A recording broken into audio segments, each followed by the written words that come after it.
มស្រីមុំវិចនំឬទេបងគិតសុំជួយវិចអូនដែរមានស្នេហ៍ព្រមដែរឬអ្វីឆ្លើយប្រាប់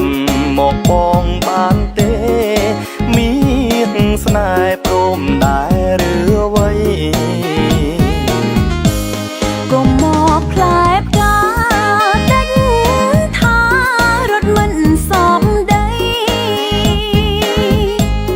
កុំមកផ្លែផ្កាដាច់ថារត់មិនសមដីត្រឹមតែនំអន់សមមួយល្អីស្រស្រីមិនខ្ចីពឹងទេស្ដាប់បានឬទេប្រថ្លៃស្រស្រីមិនខ្ចីពឹងទេ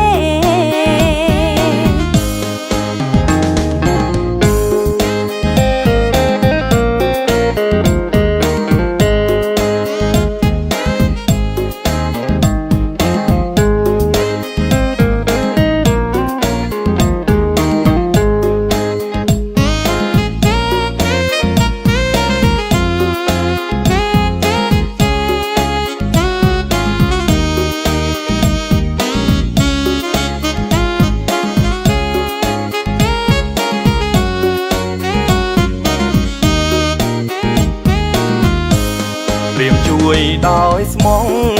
ស្រីស្រស់ក៏មិនព្រមដែរព្រាមជួយដោយស្មងស្រីស្រស់ក៏មិនព្រមដែរចង់ដល់ឆ្អិនសុំភ្លួងបានទេមា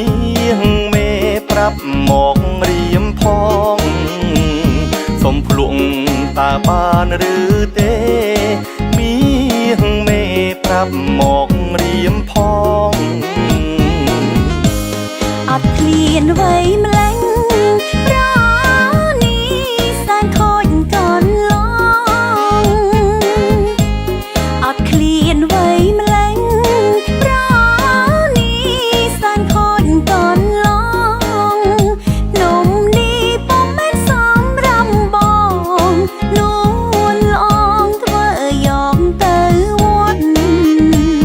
ឮទេប្របងនួនល្អងធ្វើយកទៅវត្តអូនឯងយកនំអន្សមទៅវត្តអញ្ចឹងនំអូនឯងមានស្នែងយីយកទៅវត្តឡងណានិយាយផ្ដេសផ្ដាស់មិនខ្លាចបាបទេអី